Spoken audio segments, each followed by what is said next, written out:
Print, email, Facebook, Twitter. More analysis. Was the CBA really taken to the cleaners with its $700 million money laundering fine? Just what to make of the $700 million penalty the CBA was hit with for breaching money laundering and terrorism funding laws depends on perspective.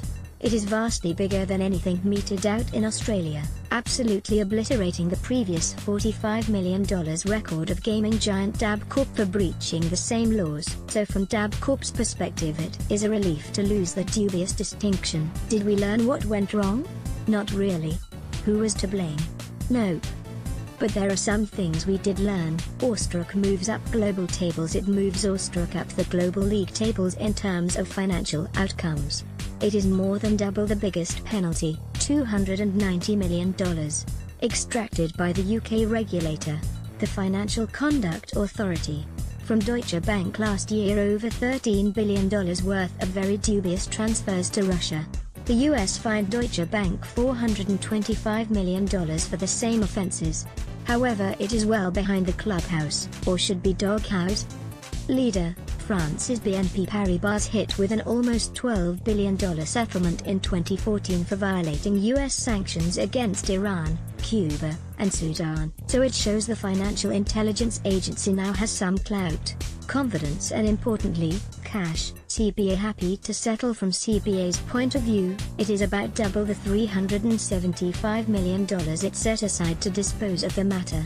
But given it was a settlement, clearly the bank can live with it. For CBA, the penalty is meaningful but manageable. Nathan Lynch, Thomson Reuters Asia Pacific head of regulatory intelligence, said. At $700 million, it's equivalent to 25 days' profit for the bank, which raked in $9.9 billion in profit last financial year. Mr. Lynch said. It's important to remember, however, that Austrock's goal was never to destabilize the bank, punish shareholders, or extract the maximum figure possible for the sake of Commonwealth budget repair. Shareholders relieved the market had factored in a fine of up to $1 billion. CBA's two-day rebound of almost 2.5% reflects a sigh of relief from shareholders, and an expletive from short sellers hoping for something far harsher.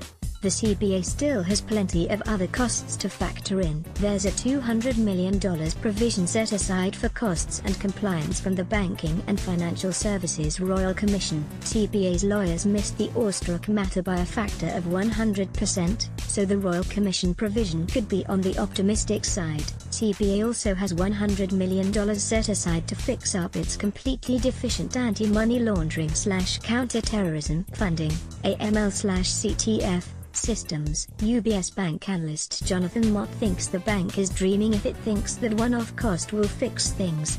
International experiences indicate that this may be very optimistic, with regulatory and compliance spend tending to settle at many multiples of original estimates. Mr. Mott said. $700 million horse trading. Mr. Lynch said a close reading of the agreed statement of facts showed some significant horse trading went on between Austrock and the CBA.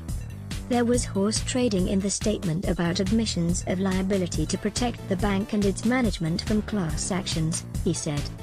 It certainly pulls its punches over who was responsible and what happened. Was it negligence, hubris, or management disregarding its responsibilities? Mr. Lynch said. He said it was understandable that neither party wanted to go through a trial, but many in the industry were disappointed about the level of detail in the statement. Mr. Lynch said a defining element in regulatory settlements these days often reflected a business concerns about exposures to class actions. We don't have any legal cases that have gone the distance, so there's no case law around. This legislation is crying out for clarification around the operation of the law. If the CBA is using $700 million of shareholders' funds to cover up exactly who is to blame, it won't head off all the potential class actions. Those launched so far center on continuous disclosure rules for ASX-listed companies, and allege CBA executives and directors knew they were facing serious breaches of the law in 2015. While the agreed statement doesn't seem to provide information about who knew what, when, the size of the settlement will give the lawyers confidence to argue the breaches had a material impact on shareholders. A benchmark is hard to find, but, interestingly, The average amount paid by European banks in the US is about $660 million per fine, more than 10 times the average that US firms pay to US regulators, according to tech research firm Qualtrics. AML Solutions International Chief Executive Todd Harlan says CBA's penalty was probably not harsh enough, but that is not surprising. Every enforcement around the world has been too light, Mr. Harlan said, adding their BNP Paribas settlement was perhaps the exception to that rule. Look at HSBC. It facilitated hundreds of millions in money laundering for drug cartels, terrorists and nations like Iran over many years. It got off lightly, $1.9 billion penalty in 2012. However, Mr. Harlan said the reality is the fine will do what it needed to do. It took Ostrach out of the shadows. The impact is beyond the banking sector and will make other businesses take notice. What now? The whole idea of financial institutions being fined for non-compliance is not new. Since the GFC, banks have been fined more than $420 billion for AML/CTF breaches.